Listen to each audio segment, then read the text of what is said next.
और पिता है तो बाजार में बिकने वाले खिलौने अपने। क्या बात है। ना जाने कितने यतीम बच्चे जिनके पिता महाराज नहीं होते, वो खिलौनों की दुकान के आगे खड़े खड़े ये सोचते रह जाते हैं कि काश ये खिलौना मेरे पास होता तो मैं इससे कैसे खेलता।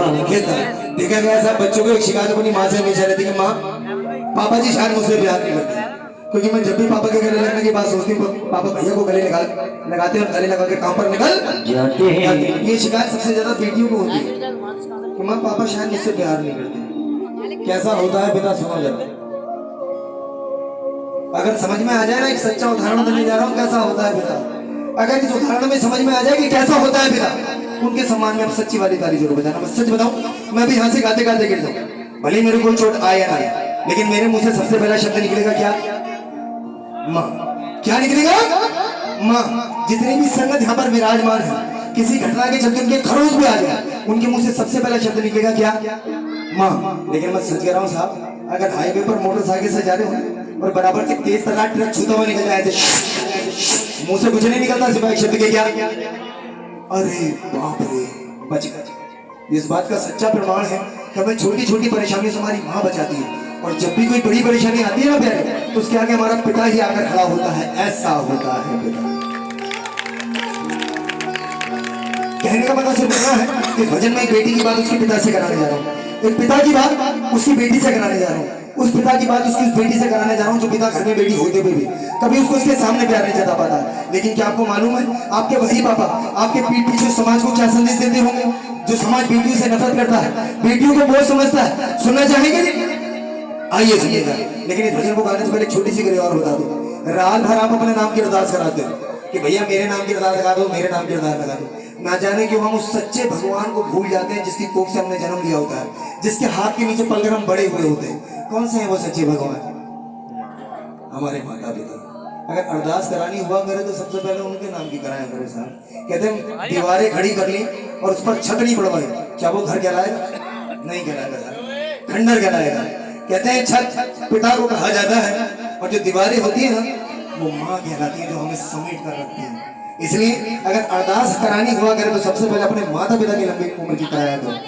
कहने का मतलब सिर्फ इतना है कि अगर ये भजन वागे लगे, आपको ऐसा लगे कि मैंने आपके पिता महाराज के लिए सुनाया, आपकी बहन आपकी बेटी आपकी माँ के लिए सुनाया, तो जब मैं कहूँ तब अपने स्थान छोड़कर आइएगा, अपने हाथ में कोई भी इकट्ठा चलाइएगा, उसे अपने माथे से लगा करके इस माँ के श्री चरणों में अपने माता पिता की लंबी उम्र की मन्नत मांगते हुए छोड़ जाएगा। मैं सच कहता हूँ कहीं ना कहीं जाकर जरूर लगेगी। लेकिन आना वही, जिन्हें लगता है कि आज के समय में भी ऐसी बातें सच होती है तो सब ढोंग चल ही रहा है।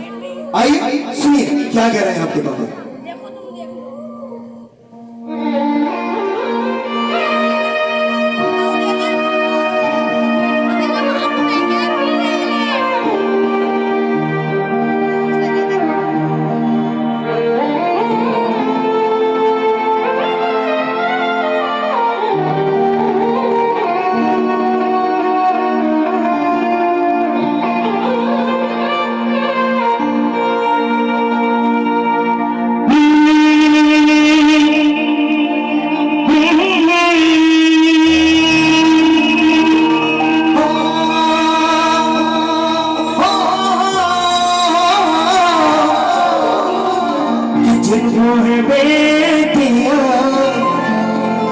वो ये कहते हैं, क्या कहते हैं कि परियों के देश में हम तो रहते हैं, भरपूर जन्नत का धाम कहते हैं।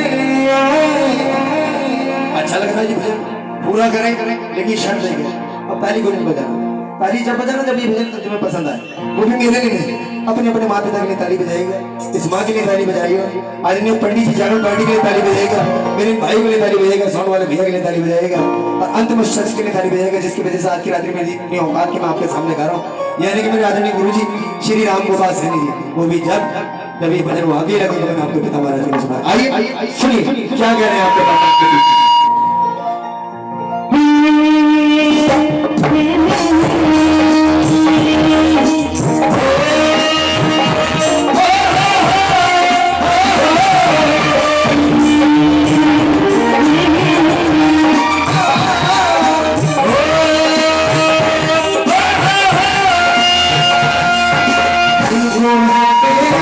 Oh,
सुनना जरा, इस वचन से संबंधित सबसे अहम बात कहना जा रहा हूँ, जरा ध्यान से सुनिएगा। मैं सच कह रहा हूँ साहब, घर में अगर बेटे के ब्याह की बात भी हो जाए ना, सिर्फ बात, बेटे फूले नहीं समाते। बुरा मानने वाली बात नहीं थी तो उसमें मैं ही शामिल क्यों ना हूँ, लेकिन मैं सच कह रहा हूँ साहब, घर में अगर बेटी के ब्याह का जिक्र बात हो जाता है, सिर्फ जिक्र, बेटी घबरा जाती है। इसलिए नहीं कुछ अपने ससुराल जाना होता है, बल्कि इसलिए क्योंकि कहते हैं कि बेटी के जीवन में सिर्फ एक समय ऐसा आता है जिस समय उसे अपने पूरे परिवार में से किसी सदस्य की कोई चिंता नहीं होती, सिवाय एक सदस्य के। वो सदस्य कौन होता है? उसके पापा। और वो समय कौन सा होता है? उसकी विदाई का। जिस समय बेटी को एक ही चिंता खाई देती है, क्या कि मेरे पापा जब हारे देके काम पर से आते हैं, अपने हाथ से गिलास पानी भी लेकर नहीं पीते। भैया पता नहीं उन्हें पानी देगा ही नहीं देगा। मेरी माँ की तबीयत खराब रहती है, पता नहीं खाना बना पाएगी नहीं बना पाएगी, पापा जी को खिला पाएगी नहीं खिला पाएगी, भाई का ध्यान रख पाएगा नहीं रख पाएगा। ये सोच करके बेटी हमेशा व्याकुल रहती है और अपनी भीगी आंखें अपने पापा की भीगी आंखों में डालकर उनके सीने से लिपट लिपट के कह रही होती है, पापा बहुत क्या तू ना, तुझे भेजना है भेजना है भेजना है, दूसरे के घर भेजना है, भेज देना। लेकिन मैं सच कहता हूँ, जिस दिन भी घर से गई ना, सबसे ज्यादा रोने वालों में गिनती आपकी होगी, और आप बता भी नहीं पाओगे मैं कहाँ रोया, क्यों रोया, किसके लिए रोया। अरे माँ का क्या है पापा जी, वो तो आपके कांधे पर सर रखकर रो भी लेगी, लेकिन आप कहाँ जाओगे। ये बेटी उस समय अपनी चिंता अपने पापा को किस प्रकार बता रही होगी, सुनना जरा कि पापा नन्ही चिड़ैया एक दिन उड़ जाएगी, पिंजरा तोड़ के ये तो चली जाएगी, चली जाएगी ये पिया जी के जो फिर ना आएगी। मेरे पापा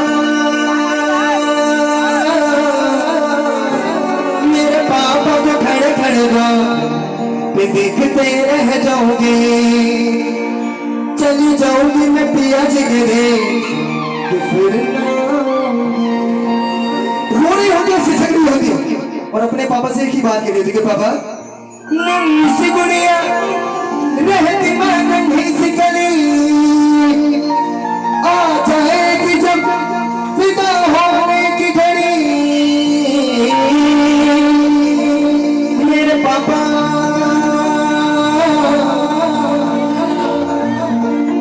पहले तो मैं एक बात कहूँ, ये भजन दीदी किसी को रुलाने के लिए नहीं गा रहा, मुझे आदेश हुआ। अच्छा मैं खाली इधर देख रहा हूँ, इधर ये सारे रो रहे हैं बैठे हुए। अगर आप ऐसे रहोगे मैं हाँ, ऐसे हंसकर बैठो, मेरा उद्देश्य किसी को रुलाने का नहीं। तू क्यों रो रहा है? आज तो भाई भी रो रहे हैं।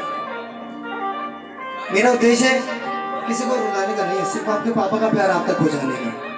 अगर आप ऐसे हो, सच्ची बताऊं मुझे लगेगा मैं रुला कर जा रहा हूँ। अगर आप कहें तो मैं भजन यहीं छोड़ देता हूँ, सुनाऊं पूरा तो प्लीज रोइएगा, सुनिए जाके देखिए कि पापा नन्ही सी गुड़िया रहती मैं नन्ही सी गली, आ जाएगी जब विदा होने की घड़ी।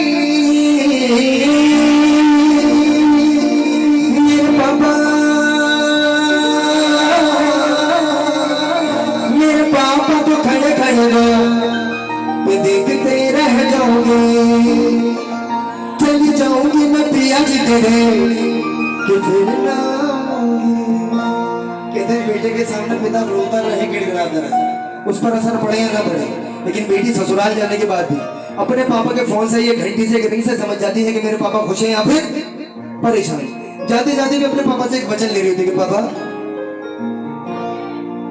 मेरे जाने के बाद बस इतना कर देना क्या कि पापा आपकी प्यारी हूँ, चली जाऊंगी ससुराल, एक विनती है मेरी बस रखना अपना ख्याल। मैं जितना रोने के लिए मना कर रहा हूँ उतना ही रोए जा रहे हैं। अब पीछे वाले विचार होंगे कि पापा आपकी प्यारी हूँ, चली जाऊंगी ससुराल। एक विनती है मेरी, बस रखना अपना ख्याल। क्योंकि प्यारे पापा मुझको बेटा कहते हैं, और परियों के देश में वो तो रहते हैं, घर को जन्नत का धाम कहते हैं। अच्छा चलो एक काम करते हैं, बहुत सारा रोना धोना हो गया और मैं नहीं चाहता मेरे जाने के बाद कोई कहे कि भैया आए तो हंसाते हुए तो चले, रुला कर गए। मुझे सिर्फ वो बच्चे हाथ खड़े करके दिखाओ जो अपने पापा जी के मुख निकाल से सिर्फ और सिर्फ बेटा सुनना पसंद करते हैं, जिनका मन करता है कि पापा कुछ कहें ना कहें, सिर्फ बेटा कहकर बुलाते हैं। जरा सीधे कीजिए हाथ, बिल्कुल सीधे हाथ, और अपने पापा की तारीफ में माँ से तारीफ बजा कर हो क्या। खुशियों का दिन आया है, जो माता को आया है, खुशियों का दिन आया है, जो माता को आया है। आज मुझे पापा जी ने बेटा कहकर बुलाया है, खुशियों का दिन आया है, जो माता को आया है। आज मुझे पापा जी ने बेटा कहकर बुलाया है।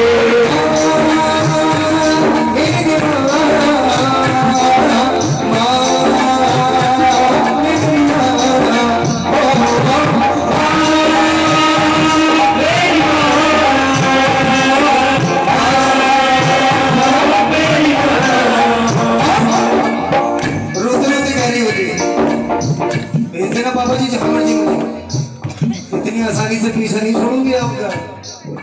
क्योंकि उठा लो दोनों हाथ सिर के ऊपर और कहो अपने अपने पापा एक दूसरे से करती घटान, एक दूसरे के लिए करार, एक दूसरे से करते हैं प्यार और एक दूसरे के लिए बेकरार हो।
अंत में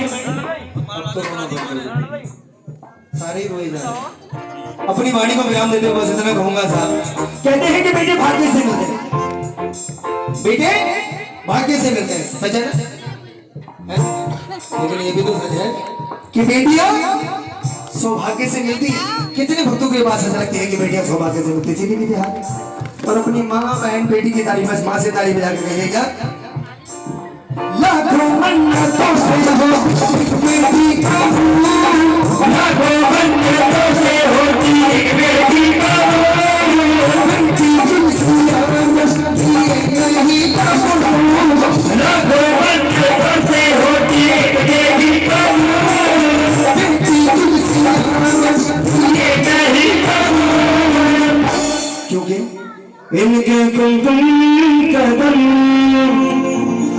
शुभ फल देते हैं और परियों के देश में वो तो रहते हैं, घर को